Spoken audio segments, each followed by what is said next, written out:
वंदना भैया जी।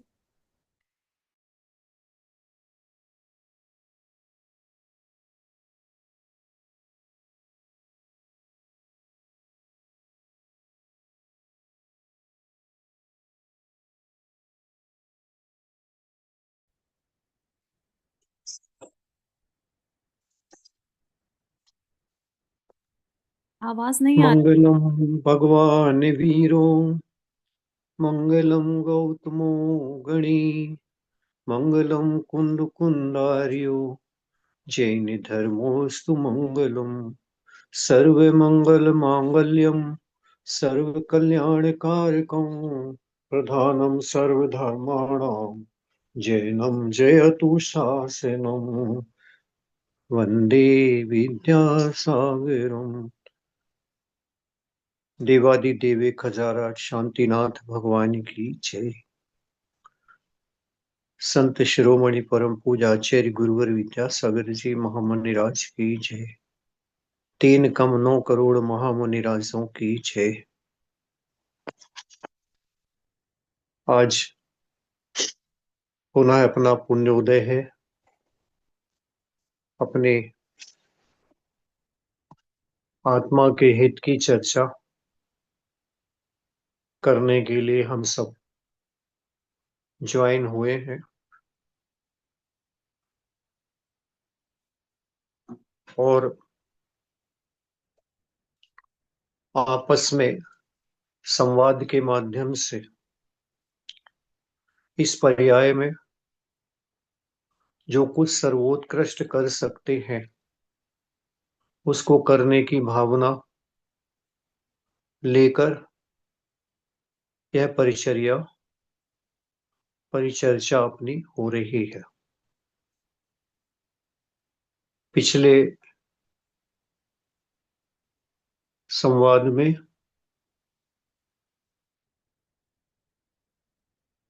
कर्म सिद्धांत के ऊपर भी कुछ प्रश्न आया था और उसके ऊपर चर्चा हुई थी। थोड़ा शॉर्ट में हुई थी, वो विषय थोड़ा बड़ा है और उस विषय पर धीरे धीरे क्रम से जैसे प्रसंग आता जाएगा वैसे वैसे चर्चा उस पर करेंगे, क्योंकि वह कर्म प्रक्रिया जिन आगम की सर्वोपरि है और सर्वोत्कृष्ट है। ऐसा कोई संसार में दूसरा दर्शन नहीं है जिसने कर्म प्रक्रिया के ऊपर, कर्मन की गति के ऊपर कोई बहुत सॉलिड और सशक्त कारणों सहित और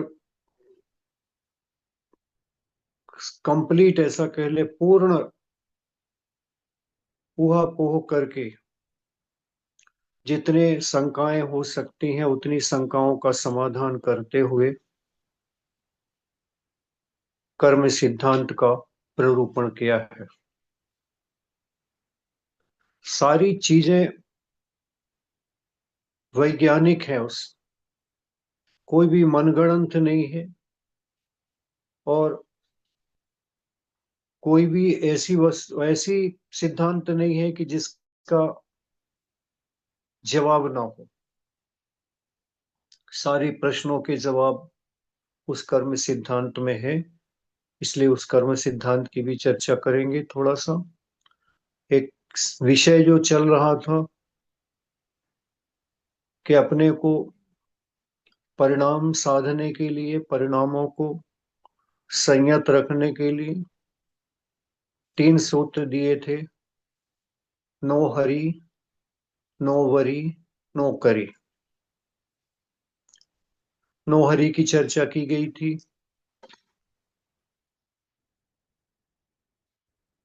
एकदम उतावली न करे। कोई भी विषय अपने जीवन में आता है, कोई भी प्रसंग अपने जीवन में आता है तो बिना सोचे समझे त्वरित उत्तर भी नहीं देना चाहिए और त्वरित कार्य भी एकदम से नहीं करना चाहिए। एक पल के लिए विचार करके फिर उत्तर भी दे में और कार्य भी करे, उससे कभी भी पछताना नहीं पड़ता। गलती होने की संभावना बनी रहती है। गलती हो ही ये जरूरी नहीं है। किसी किसी का मस्तिष्क रहता है, एकदम शार्प रहता है, थोड़ा सा आया नहीं समझ कर लिया, लेकिन फिर भी संभावना गलती होने की बनी रहती है। इसलिए एक पल भर कहा कि पल भर सोच लो, और पल भर सोचकर उसका निर्णय ले लो। वह निर्णय पूर्वा पर विचार करके जो निर्णय किया जाता है, उसका फल, उसका परिणाम हमेशा अच्छा ही होता है। दूसरा सूत्र था नो वरी, चिंता नहीं करना।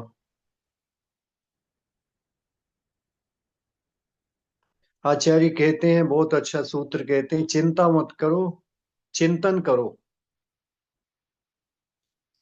चिंता हमारे शरीर को, हमारे मन को, हमारे प्राण को, हमारी आयु को, हमारे भावों को, सबको खाती है। हम सबकी, आप भी शामिल हैं, हम भी शामिल हैं, हम सबकी हमेशा किसी भी बात को सोचकर तुरंत चिंता करने को, और ऐसी चिंता करते हैं कि दिन रात चिंता में मग्न रहते उसी में। एक विषय कुछ भी आया नहीं और उसकी चिंता में लग गए, उससे बेचैनी होती है, डर होता है, भय होता है, नाना प्रकार के भयों से ग्रसित हो जाते हैं, नाना प्रकार की बेचैनी बढ़ती है, किसी खतरे की आशंका लगती है। बिना सिर पैर की चिंता करने का स्वभाव हमारा अनादि का है।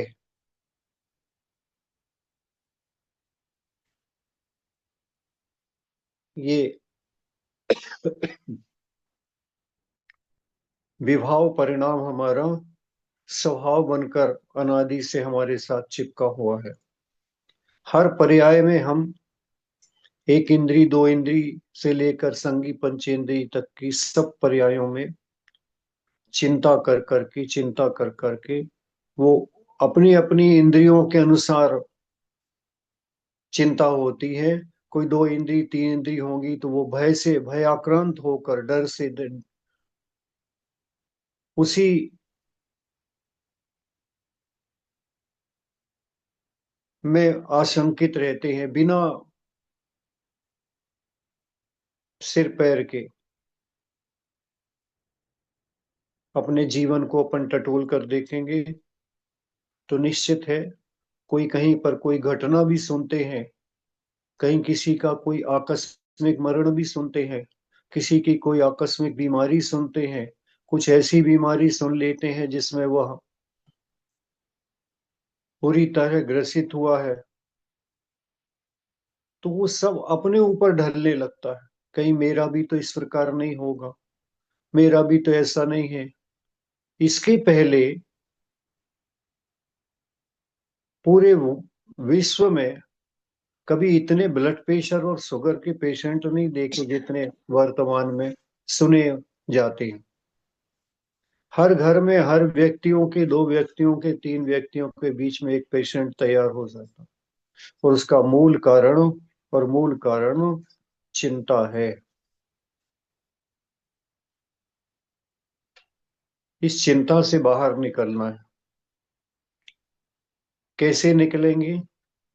चिंतन के माध्यम से निकले। उसे चिंता को परिवर्तित करो चिंतन में, उस चिंता को चिंतन में परिवर्तित करना। और चिंतन का विषय व्यक्तिगत नहीं हो। व्यक्तिगत करेंगे तो चिंता है, और सामान्य रूप से तत्व रूप चिंतन करेंगे तो चिंतन आएगा। चिंतन से नवनीत निकलेगा।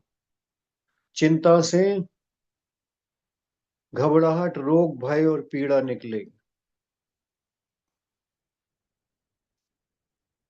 कोई बीमारी किसी को पता चली, उदाहरण के लिए दे रहे, और अब अपने को आया कि मुझे भी थोड़ा सा ऐसा लगता है सीने में, मुझे कोई ऐसा तो नहीं कि हार्ट संबंधी कोई परेशानी है और कुछ, इस प्रकार हम सोचने लग जाते हैं। रात रात सोचने लग जाते हैं, उसी से घबराहट पड़ती है, और घबराहट के कारण बीपी ऊपर नीचे हुआ, शुगर ऊपर नीचे हुई, और नहीं होने वाला अटैक भी हो जाता। यदि हम इसी बात को सुनकर और चिंता की अपेक्षा अपने शरीर के ऊपर एप्लीकेबल करने की अपेक्षा चिंतन कर ले कि देखो किसको कब कौन सा कर्म का उदय कहाँ पर आ जाए, यही कर्म सिद्धांत है कि उसने पूर्व में किया होगा तो आएगा तो सही, लेकिन भगवान उसे धैर्य दे। धैर्य होने के साथ में, धैर्य धारण करने के साथ में ही उसे भी शांति होगी। और सब जीवों को सब जीवों को रोग का प्रकोप तो आता ही है। हर मनुष्य के शरीर में एक अंगुल में 96 रोग कहे गए। 5,63,00,000 से ऊपर रोग एक मनुष्य के शरीर में विद्यमान है। कितने रोग से हम ग्रसित हैं, कितना सा भी हमें कष्ट है, और ये कष्ट आने वाला कष्ट, इसको भी निवारण करने का मेरे पास साधन है। मैं अपने भावों से ही, शुभ भावों से, शुद्ध भावों से इस प्रकार की रोगों को टाल सकता हूं। मैं अपने पुण्य की वजनदारी से पाप को निर्मूल कर सकता हूं। आने वाला जितना भी पाप है, पूर्व में बांधा था, एक निगत निकाचित जैसे कर्मों को छोड़ दें, उनके साथ कुछ कंडीशन है, तो बाकी कर्मों को हम अपने वर्तमान के पुण्य को भारी करके, अपने सद्भावों को भारी करके अपने शुभ भावों से उस कर्म को ढीला कर सकते हैं, उस कर्म को डिलीट कर सकते हैं, उस कर्म को नाश करके शुभ में बदल सकते हैं, परिवर्तित करके शुभ में बदल सकते थे। जो अशुभ कर्म उदय में आना था, वही अब हमारे लिए शुभ रूपी कर्म के रूप में उदय में आ रहा है। ये सारे हमारे पास साधन है। आचार्यों ने इस प्रक्रिया में, कर्म की प्रक्रिया में 10 करण कहे गए, आप लोगों ने स्वाध्याय में किए होंगे। 10 करण है। ये जरूरी नहीं है हमारे साथ कि हमने जिस वेग से अज्ञान दशा में, कषायों के वेग में जो पूर्व में कर्म बांधे हैं, उन कर्म को वैसा ही भोगना पड़े, ये हमारे लिए जरूरी नहीं है। यदि हम वर्तमान में अपने पुरुषार्थ के साथ में खड़े हैं और हम चाहते हैं कि हमारे पूर्व के पाप कर्म नष्ट हो, तो हमारे पास अभी पूरे साधन हैं जिनके द्वारा हम पुराने कर्मों को कम कर सकते हैं, परिवर्तित कर सकते हैं, नाश कर सकते हैं, उन्हें और ज्यादा बढ़ा भी सकते हैं। ये सारा का सारा अभी हमारे हाथ में है।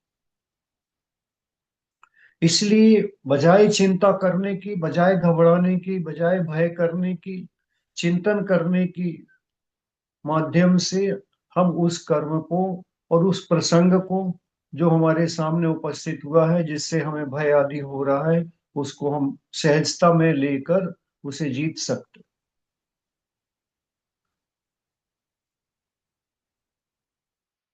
आचार्यों ने इतना सजग किया है हमें, इतना सजग किया है, और सजग करने के बाद इतना सशक्त बनाया है।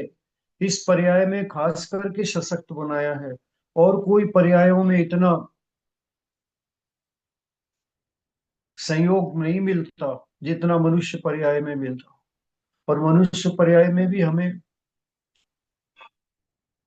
जैन कुल के साथ मिले। अन्य संप्रदायों में इतना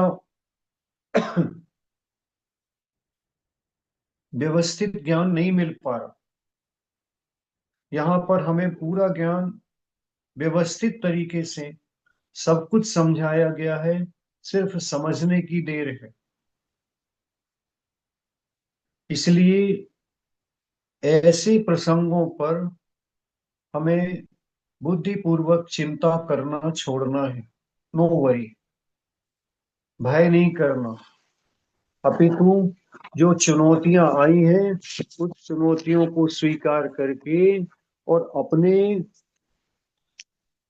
भावों के माध्यम से, अपनी कुशलता के माध्यम से उनको जीतने का प्रयास करना है,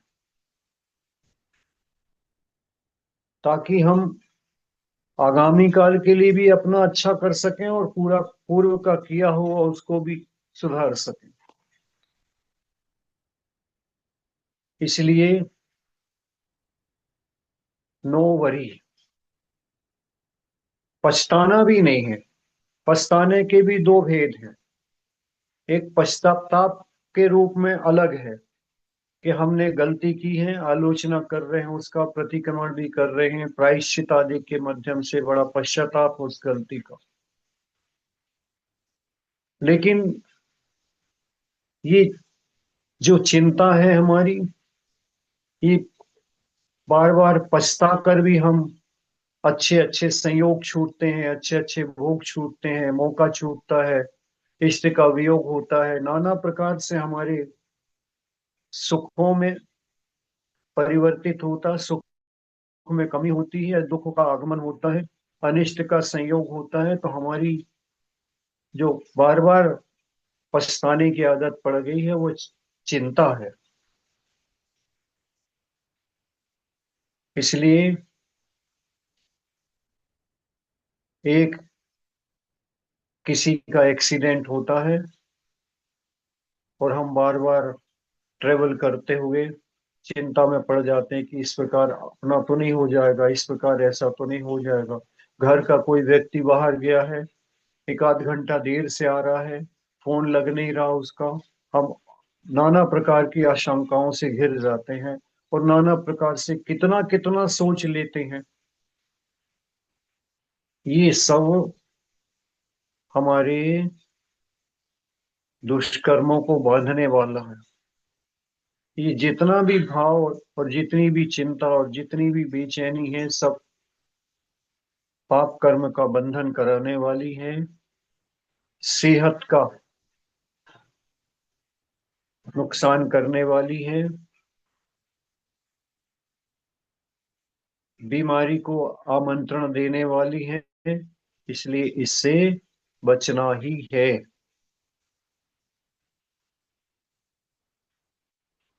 तीसरा सूत्र था नौकरी।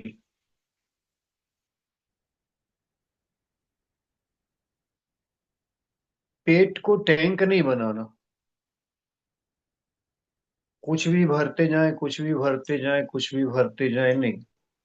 अपनी परिस्थिति को देखकर, शारीरिक स्थिति को देखकर, हमारी पाचन शक्ति को देखकर, और सात्विक भोजन जितना हम करेंगे।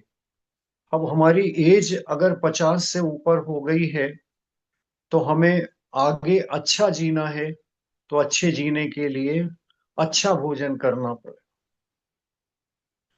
गरिष्ठ भोजन अपने लिए नुकसानदेह होता है। इसलिए नुकसानदेह होता कि हमारा शारीरिक श्रम इतना होता नहीं, उसको हम पचा नहीं पाते। उतनी चिकनाई, उतना घी, उतना मक्खन, उतना दूध, ओके उतना रुकिए। तला हुआ। हम पचा नहीं पाते, और जब पचा नहीं पाते तो वो बिन अपच भोजन ही हमारे शरीर को नुकसान करता, प्रमाद देता है, विकार उपस्थित करता है, गैस बनाता है, एसिडिटी बनाता है। और यही सब विष, इसको विष कहा है, एसिडिटी इत्यादि जो बनता है, पेट में विष बन रहा, शक्ति नहीं बन रहा, एनर्जी नहीं बन रहा। वो पचकर जो हमें सप्त धातु रूप परिवर्तित होना चाहिए था उस भोजन को, वो सप्त धातु रूप परिवर्तित नहीं हो रहा, मांस मज्जा रक्त इत्यादि नहीं बन रहा। क्या बन रहा है? विष बन रहा, एसिड बन रही है। और फिर हम उस एसिडिटी को दूर करने के लिए नाना प्रकार के और औषधियां ले रहे हैं, और नाना प्रकार के विकल्प को खोज रहे हैं। प्रायतर सुनने में आता है, आज बहुत एसिडिटी थी, नींबू का पानी पी लिया, अच्छे शिकंजी बना के पी लिया, इससे राहत पड़ेगी क्या? नहीं पड़ेगी। क्यों नहीं पड़ेगी? कि एक तो एसिड पेट में वैसे ही बन रहा था, दूसरा नींबू स्वयं में एसिड है, और एसिड के ऊपर एसिड डाला।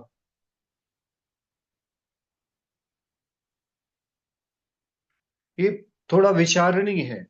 इसलिए अगर हमें कुछ इस प्रकार की परेशानी आपके साथ नहीं, सबके साथ, हम लोगों के सबके साथ लगी है, और उससे क्या होता है कि जब हमारी पाचन शक्ति उतनी है नहीं, जो पचना चाहिए उसे उस प्रकार का हम दे नहीं रहे, तो वो अपक्व स्थिति में आंतों से चिपकता है, और आंतों में चिपक कर वही कालांतर में हमें बार बार बार बार गैस की परेशानी, बार बार नाना प्रकार की परेशानी। इसलिए गरिष्ठ खाना निषेध नहीं किया जा, लेकिन जितना पच पा रहा है, जितना सहजता से हमारे को इनपुट में आ रहा है, तो आउटपुट में भी उतनी सहजता से जा रहा है, तो हम स्वस्थ रह सकते हैं। और जब स्वस्थ रहेगा, तन स्वस्थ रहेगा, तो मन स्वस्थ रहेगा। मन स्वस्थ रहेगा तो सारी इंद्रिया और सारा कार्य व्यवस्थित होगा, हम ज्यादा से ज्यादा निरोग रह सकते हैं। ये प्रिपरेशन भी हमारे हाथ में है। इसलिए अपनी एज को देखते हुए, अब 25 साल, 20 साल, 18 साल, 30 साल में जो कुछ ग्रहण करते थे, खाते पीते थे, वहां पर शक्ति शरीर की अलग थी। 40 के ऊपर शक्ति में ह्रास आएगा, 50 के ऊपर और ह्रास आएगा, और 60 साल के ऊपर फ्राइड भोजन करेंगे, अच्छा तला हुआ भोजन करेंगे, तो वह पेट में पचने लायक नहीं होगा।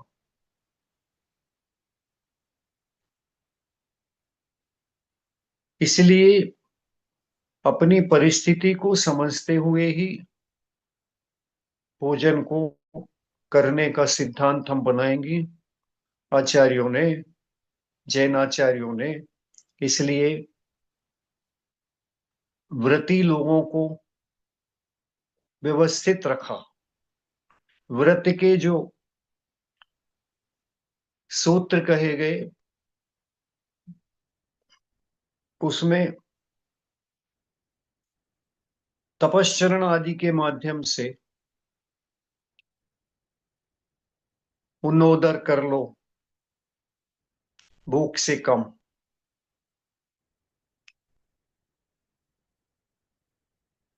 रस परित्याग कर लो, हफ्ते में एक उपवास कर लो या एक आसन कर लो, रात्रि में आपने 12 घंटे कुछ लिया नहीं, तो सारे ऑर्गन्स आपके आराम पाए,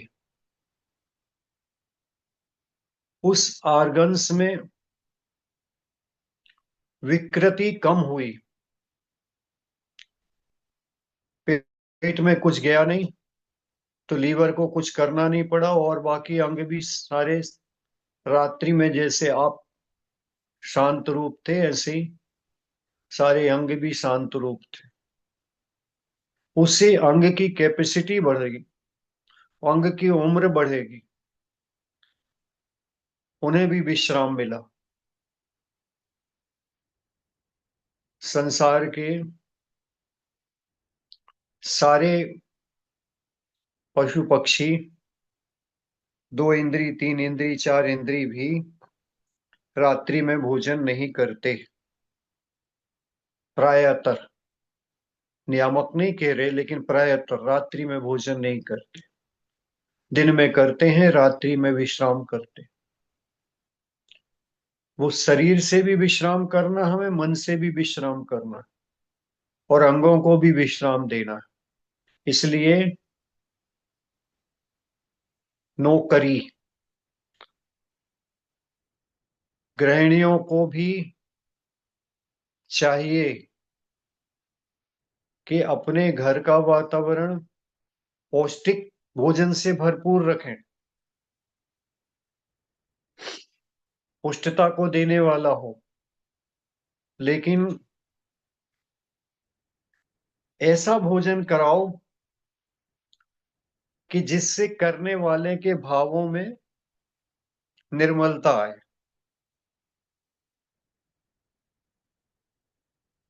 अच्छे से अच्छा खिलाओ, लेकिन अच्छे का मतलब गरिष्ठ नहीं। अच्छे का मतलब जो क्वालिटी अच्छी से अच्छी बाजार में आती उसे लो, समय समय पर मौसम के हिसाब से अनुकूल दो, अच्छा दो, व्यवस्थित दो, सुपाच्य दो।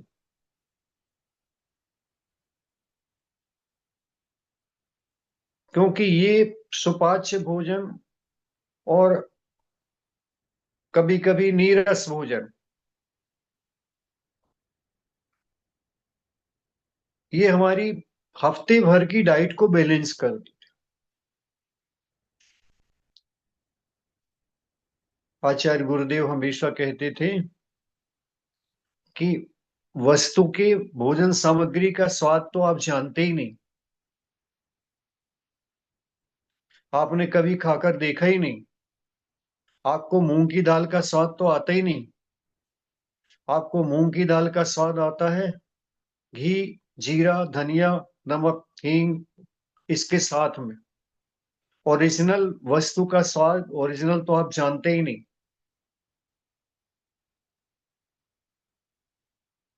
इसलिए अपने यहाँ जो पर्व कहे गए हैं, अष्टमी, चतुर्दशी इत्यादि, इसमें थोड़ा सात्विक भोजन करेंगे, सादा भोजन करेंगे तो हफ्ते भर का बैलेंस हो जाएगा।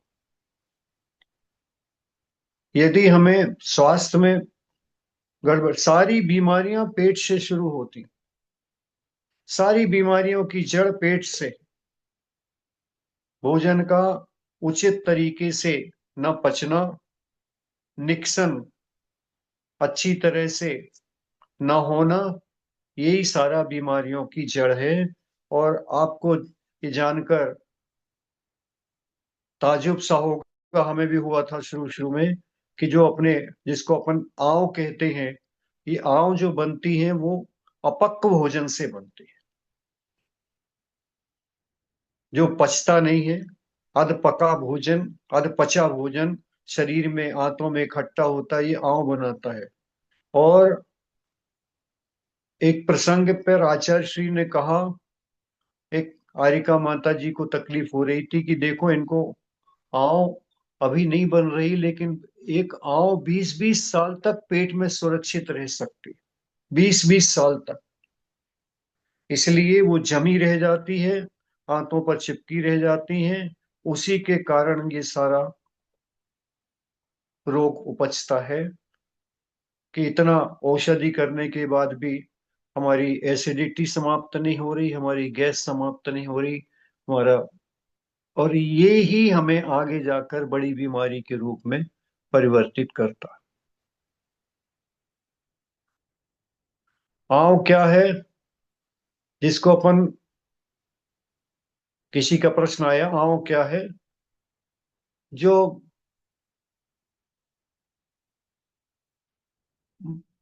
मल बनकर नहीं निकलती। कभी लाल रंग से, कभी सफेद रंग से, चिकना चिकना पदार्थ जो निकलता है, वह निकलता भी है और जमता है तो सॉलिड जमता है पेट में। वो अपने आंतों में जमा रहता है। उसे अब बार बार जाने की इच्छा होती है। पेट भी ऐंठन करता है, इच्छा होती है, लेकिन मल विसर्जित नहीं होता। थोड़ा बहुत विसर्जित हुआ, फिर उसके बाद में संतुष्टि नहीं होती। किसी किसी को ऐसा रहता है कि एक बार सुबह गए, बस 24 घंटे में जाने की जरूरत नहीं पड़ती, सुबह एकदम फ्रेश हो जाता। किसी को दो दो तीन तीन बार जाने के बाद भी आशंका बनी रहती कि थोड़ा अच्छा नहीं लगा, अभी अच्छे से नहीं साफ हुआ। और ये समाधि के अंत समय में बहुत तकलीफ देता है। पेट साफ जिसका रहेगा अच्छे से, उसको आखिरी में दिक्कत नहीं पड़ती, नहीं तो बार बार उसको वहां पर शंका लगती है और उसका धर्म ध्यान छूटता है। और उसे बस यही शंका, अभी फिर पेट दर्द कर रहा, फिर पेट में जाना है, फिर जाना है, फिर जाना है। ये गड़बड़ी। इसलिए इसको नेचुरल तरीके से अपने को रखना है। हमें एनीमा के माध्यम से पेट नहीं साफ करना, हमें नेचुरल प्राकृतिक तरीके से पेट साफ रखना। इसलिए जिनकी भी आगे तैयारी है, तैयारी करने जा रहे हैं या तैयारी करने का सोच रहे हैं, वो अपने शारीरिक स्थिति को व्यवस्थित करें। ये सारे प्रसंग हम आपको पहले इसलिए दे रहे हैं कि अभी अपने पास समय है कि धीरे धीरे करके इनको व्यवस्थित किया जा सकता।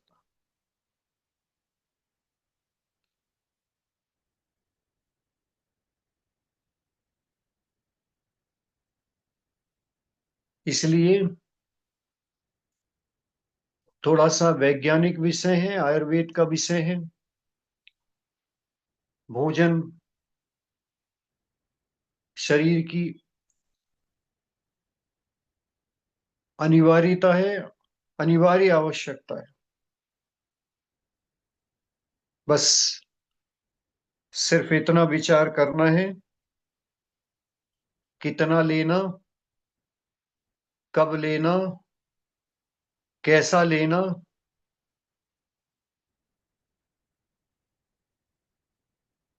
ये थोड़ा सा विचार करके, और क्या लेना, ये चार सूत्रों के ऊपर हम विचार करके उसे देंगे। बालक छोटा सा रहता है, 6 महीने का बालक के पहले उसे अन्न नहीं दे रहे। क्यों नहीं दे रहे? उसे अच्छा मोटा ताजा करना है तो 1 महीने से घी पिलाओ, लीवर फेल हो जाए।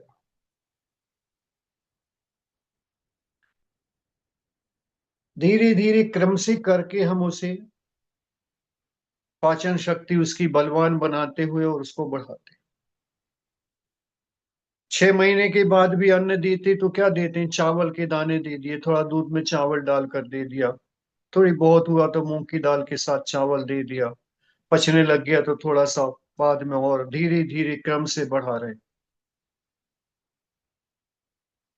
इसी क्रम को इसी क्रम को जब जितना बालक दौड़ने लगता है, खेलने लगता है, जितना खेलने लगता है, जितना दौड़ने लगता है, उसके क्रम से उसे दो दो तीन तीन घंटे में भी भोजन दिया जाता है कि इसका शरीर अब भोजन मांग रहा है और इसके शक्ति इससे ज्यादा खाने की नहीं है, और ये इतना दौड़ेगा, इतना श्रम करेगा, तो इसे भोजन चाहिए।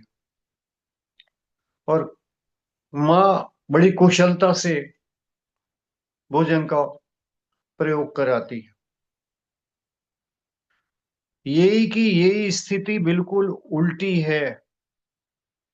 जब हम 75, 70, 75, 80 के हो गए और अब हमें रिवर्स करना है। और उसको रिवर्स करते हुए आखिरी में दूध पानी पर और दूध पानी से भी पानी पर जाना है।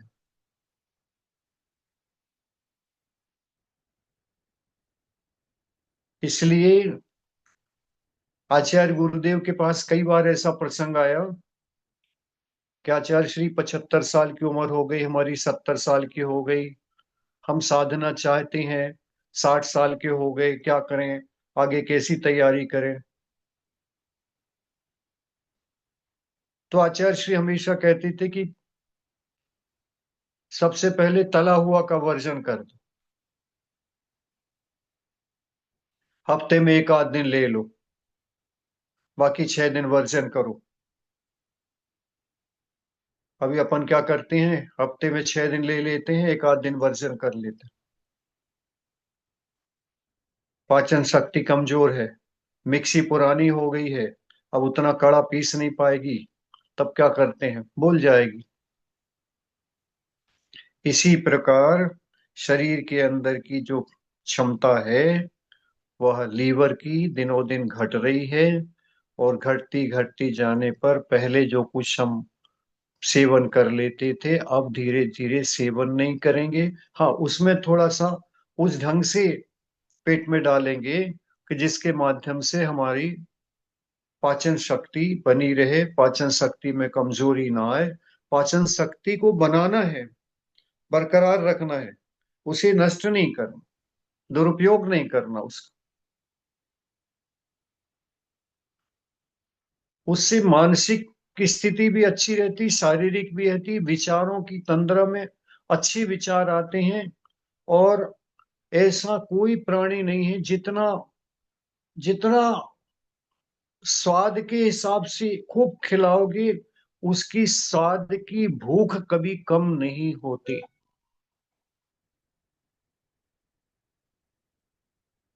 इंद्रिय रसना, इंद्रिय का विषय कभी उसका कम होता नहीं, उसको हमेशा अच्छे से अच्छा।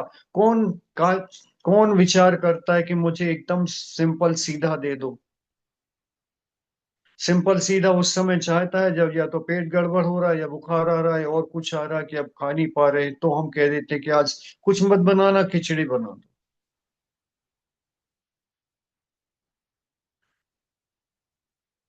इसलिए रसना इंद्री पर कंट्रोल बहुत अनिवार्य है, जिसको भी संलेखना करनी है, समाधि की ओर जाना है, उसके लिए बहुत जरूरी कड़ी है, ये बहुत अनिवार्य कड़ी।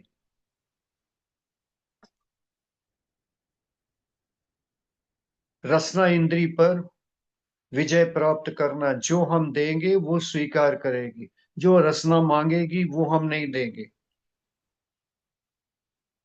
इतनी व्यवस्थित चर्या अपने को पहले से प्रैक्टिस में लानी है।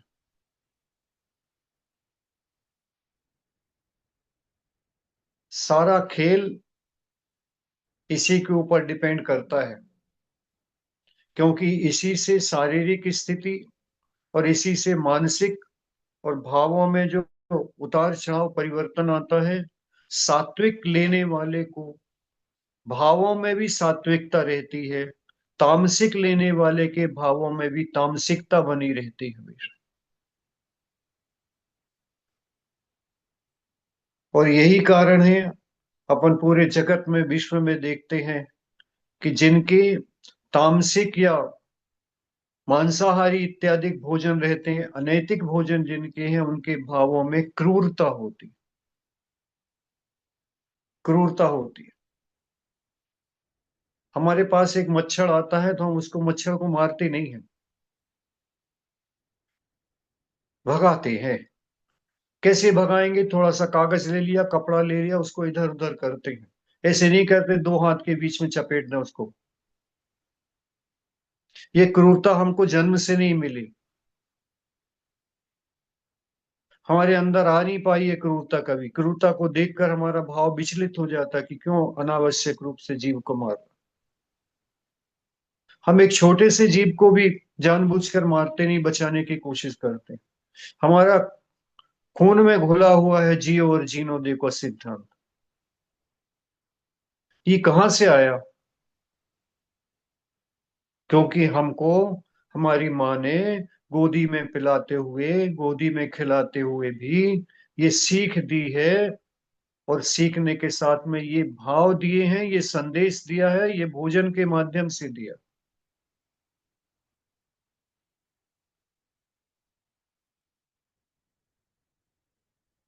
हम बाजार से कोई वस्तु, चावल दाल भी पैक लाकर सीधा बना नहीं देती कुकर में।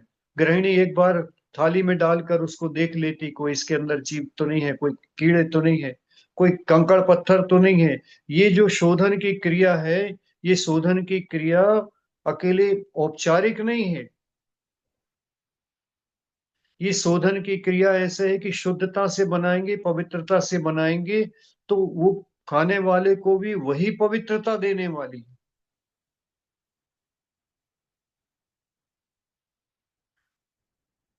हम छना हुआ जल पिएंगे, हम शुद्ध भोजन करेंगे, देखभाल कर करेंगे, शोध कर बनाएंगे, सब्जियों को भी लाकर शोधेंगे, उसके बाद उसकी प्रक्रिया करेंगे। ये क्यों है सब? और ये शुद्धता सारी की सारी होटल के भोजन में नष्ट है।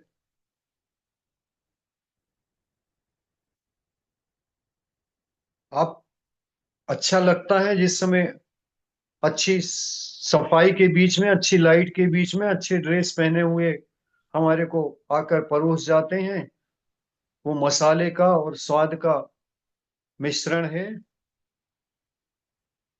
बाकी जिस समय अपन किचन जाकर देख लो तो भोजन नहीं कर सकते, एक निवाला उतर नहीं सकता पेट के नीचे।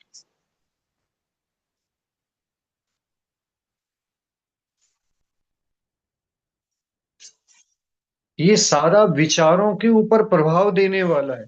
आज हमारे आपके जो भी भाव बढ़ने के हैं, सुनने के हैं, आगे बढ़ने के हैं, और जो मन की पवित्रता है, वो पवित्रता आपको बचपन में जो घुट्टी में पिलाई गई है, वो पवित्रता काम कर रही है। और यही कारण है कि आप आधुनिक देश में बैठकर भी, जहां हर चीज, हर प्रकार की सुविधाएं, भौतिक सुविधाएं उपलब्ध हैं, उसके बीच में भी अपने व्रतों को पालने के लिए, अपने व्रतों को लेने के लिए, अपने परिणामों को सुधारने के लिए, और अपने जीवन का मूल्य समझते हुए अंत में संलेखना जैसी बात को सुन रहे, जिनके मन में पवित्रता नहीं होगी, उनको सुनने का भाव नहीं होगा। ये चिंतन का विषय है कि कितने संसार में मनुष्य हैं, और उस मनुष्यों में कितने मुट्ठी भर मनुष्य ऐसे होंगे जो धर्मों को सुन रहे हैं, कोई भी धर्मों को सुन रहे हैं, और उसके बाद में कुछ कितने ऐसे होंगे जो अपनी आत्मा के उत्थान की बात सुन रहे खाली, और उसमें से भी कितने छोटे से, थोड़ी सी नंबर ऑफ काउंटिंग, गिनती की बिल्कुल लोग कितने से हैं जो उस पर अमल करके आगे बढ़ने का प्रयास कर रहे हैं, अभी तो प्रयास कर रहे हैं, और कितने से हैं जो कर रहे हैं।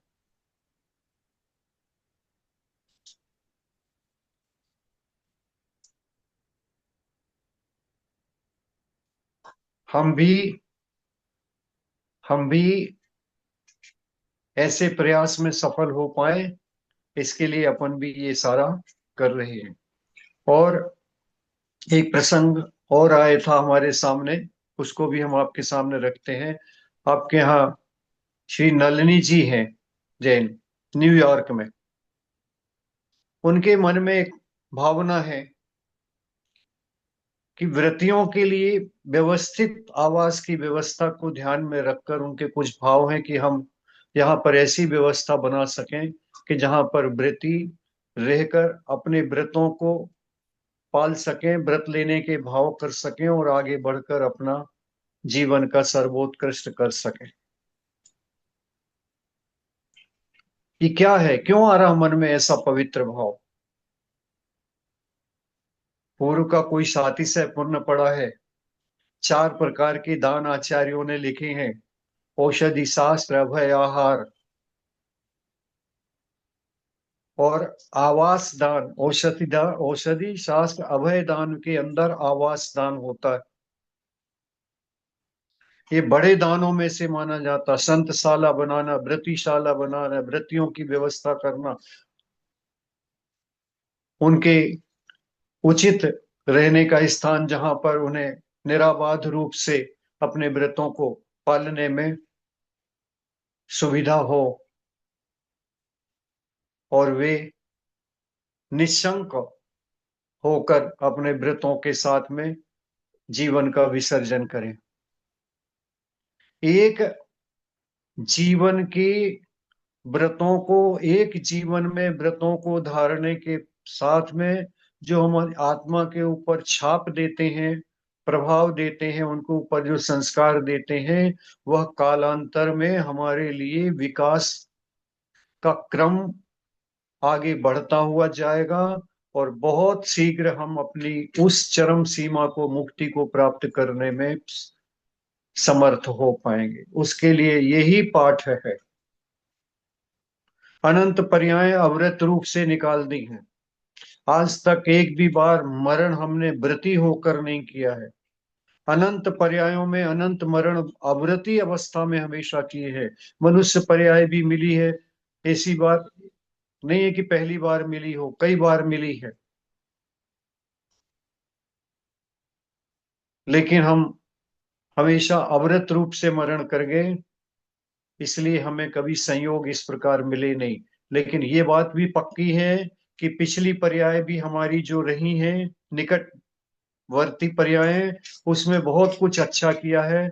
उसमें हो सकता है कि हमने व्रती बनकर अपना कर्तव्य निभाया हो, अपनी आत्मा का उत्थान किया हो और उसी के फलस्वरूप हमें ये सारे संयोग मिले हैं। नहीं तो इस मारधाड़ युद्ध की विभीषिका में भी हम अपने परिणामों को अहिंसक बना के रखे हैं, क्रूरता से रहित बना के रखे। ये हमारा पूर्व का बहुत बड़ा पुरुषार्थ हुआ है, बहुत बड़ा कार्य हुआ है हमारे द्वारा। इस कार्य को हमें इस पर्याय में और बढ़ाना है, जितना संभव, जहां तक संभव हो सकता है।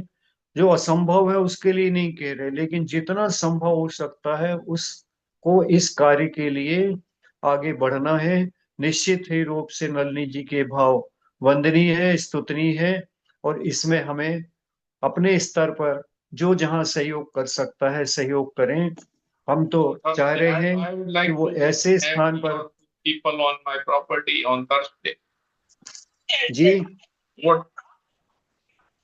कुछ कह रहे हैं भूपेंद्र जी? नहीं, गलती से हो गया। अच्छा। तो इस प्रकार का सहयोग अपन उनके लिए भी कर सकते हैं, उनसे भी पूछ सकते हैं, आप सहयोग कर रहे हैं, हमें भी कुछ सहयोग करना है, आप बताएं जो कुछ है। हम भी चाहते हैं कि यहाँ पर भी रहकर 7 समुंदर पार भी हमारे प्रति, और द्रौपदी जी ने तो शुरुआत करी है, और भी होंगे लोग अपने तक परिचय नहीं है जिनका।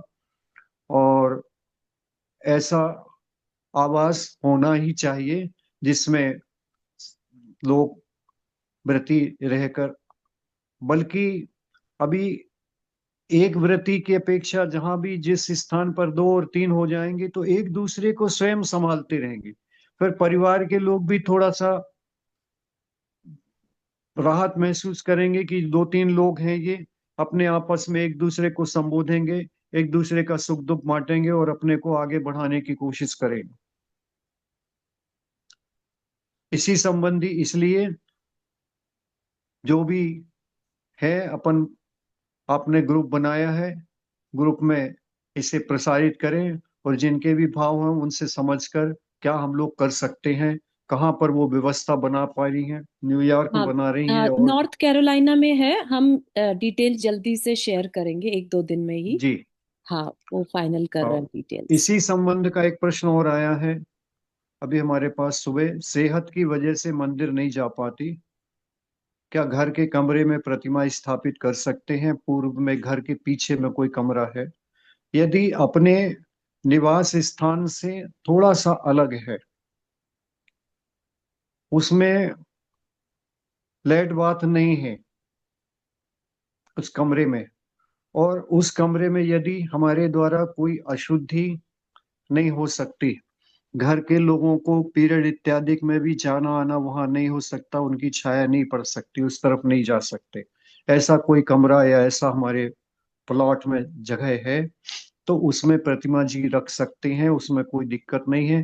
प्रक्षाल करना पड़ेगा प्रतिमा जी का, और प्रक्षाल करना भी कोई बड़ी बात नहीं है। आजकल बारिश का पानी है, थोड़ा सा बारिश का पानी इकट्ठा करके रखें घर में, कोशिश करें अब एक एक टैंक तो रखें जिसमें बारिश का पानी इकट्ठा करके रखें।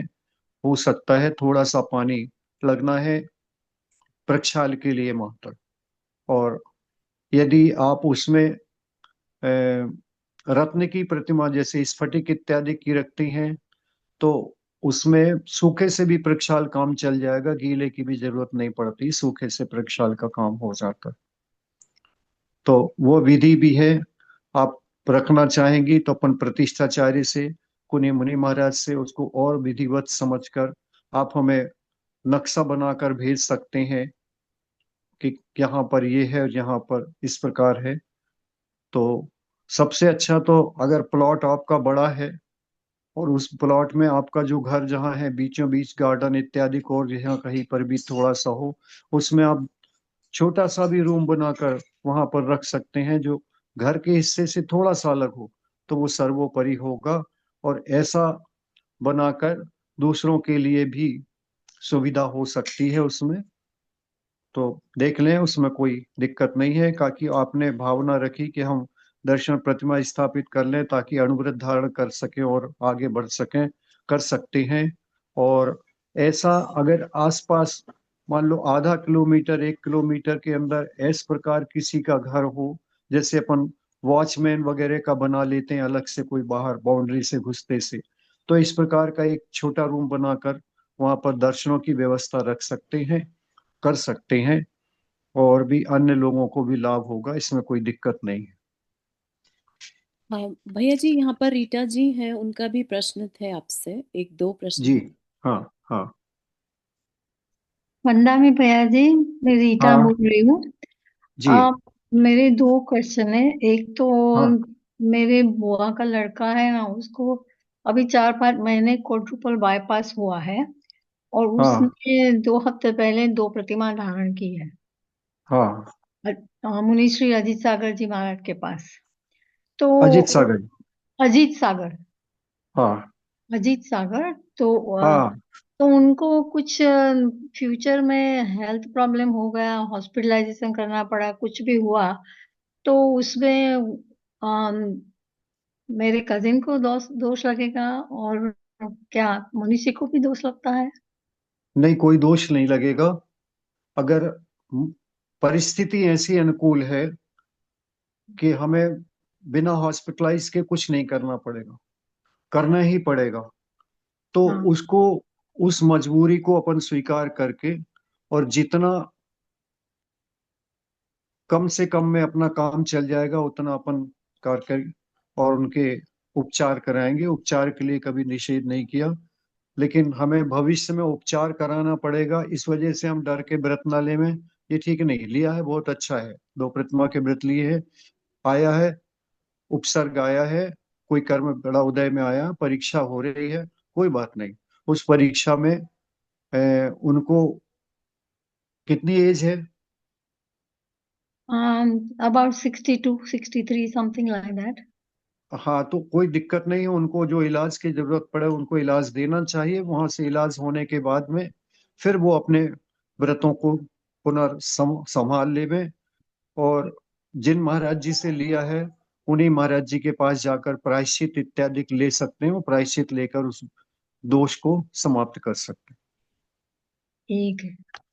तो दूसरा हैं। क्वेश्चन ये है कि ये मुनि श्री अदिसागर महाराज ने श्रावक धर्म उपासना करके एक किताब लिखी हुई है, तो उसमें जी वीर भक्ति में पढ़ रही थी।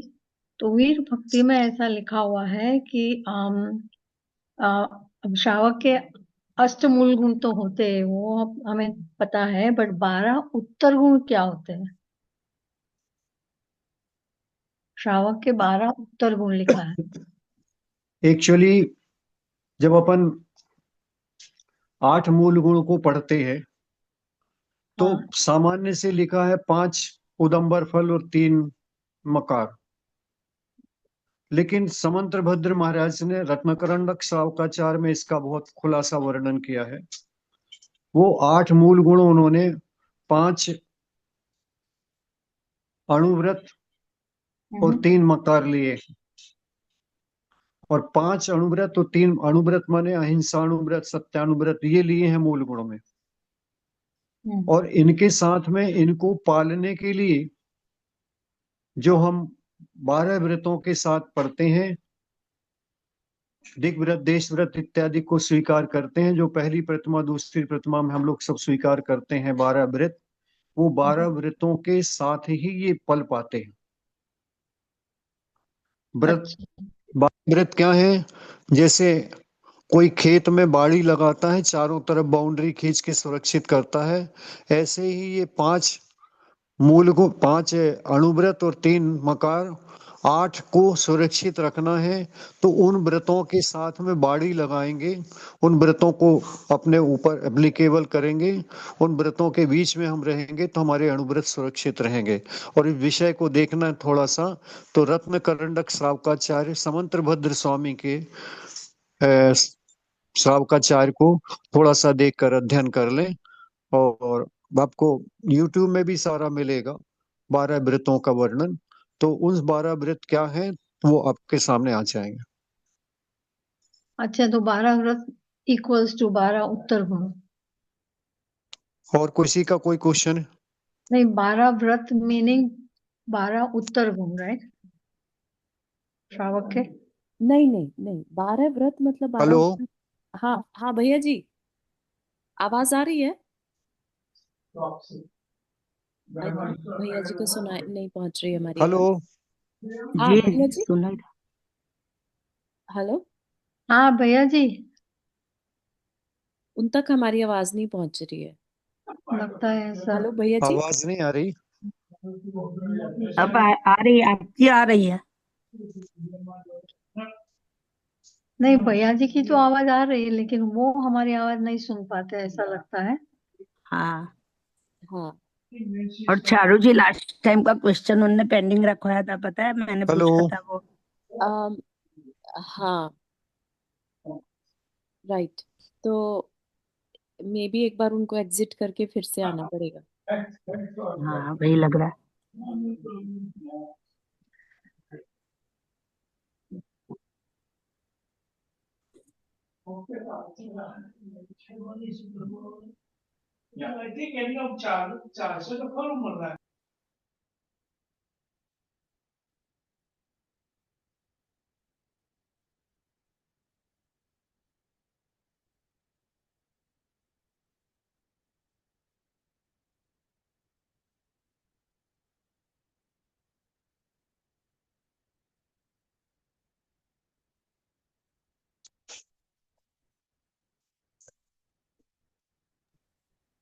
वो एग्जिट कर रहे हैं, दोबारा ज्वाइन करेंगे।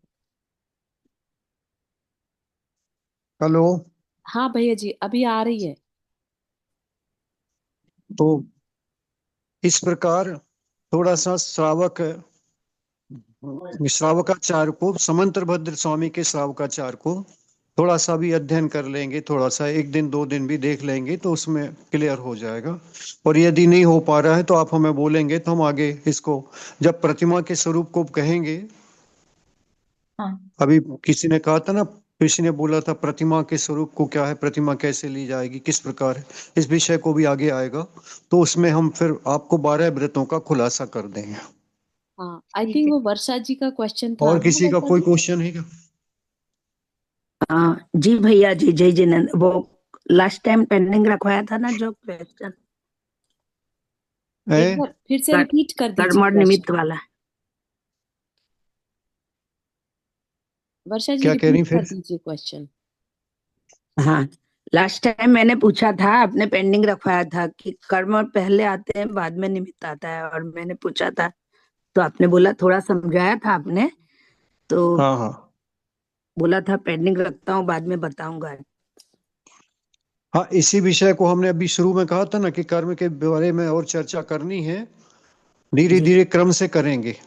ठीक है ठीक है ठीक है हाँ, इसको कम से आपको पूरा समाधान धीरे धीरे आता जाएगा। वो विषय जी। थोड़ा सा नहीं है, बड़ा है। हाँ, यदि आज पूरा थोड़ा तो आया, उसमें प्रक्रिया मैंने सुना, प्रक्रिया अच्छे से समझ में आ जाएगी तो जी वो फिर व्यवस्थित हो जाएगा। हमें वो विषय को खुलासा करना है, इसलिए हम करेंगे उसे। जी जी जी। जी भैया जी। जी हाँ, चलिए समय हो गया आज का। जय जिनेन्द्र सभी को। वंदना भैया जी। वंदना हाँ। भैया जी, वंदना। वंदना हाँ। भैया जी, वंदना। वंदना भैया जी। वंदना भैया तो जी। मन लग रहा है कि नहीं, हम ये पूछना बहुत चाह रहे बहुत थे। धन्यवाद बहुत ज्यादा भैया अच्छा जी। लग रहा है भैया बहुत जी। अच्छा लगता है, अच्छा बहुत लग रहा है। नहीं, ज्यादा। इसलिए कि हमको ऐसा लग रहा था रूक्ष तो नहीं हो रहा, एकदम शुष्क तो नहीं हो रहा विषय। नहीं नहीं नहीं नहीं, अच्छा भैया लग जी, रहा है। ऐसा नहीं हो रहा है। हाँ सही ठीक है। बात है। अच्छा लगता है, कभी हाँ टाइम प्रोजेक्ट पता ही नहीं चलता। अच्छा, बहुत अच्छा है।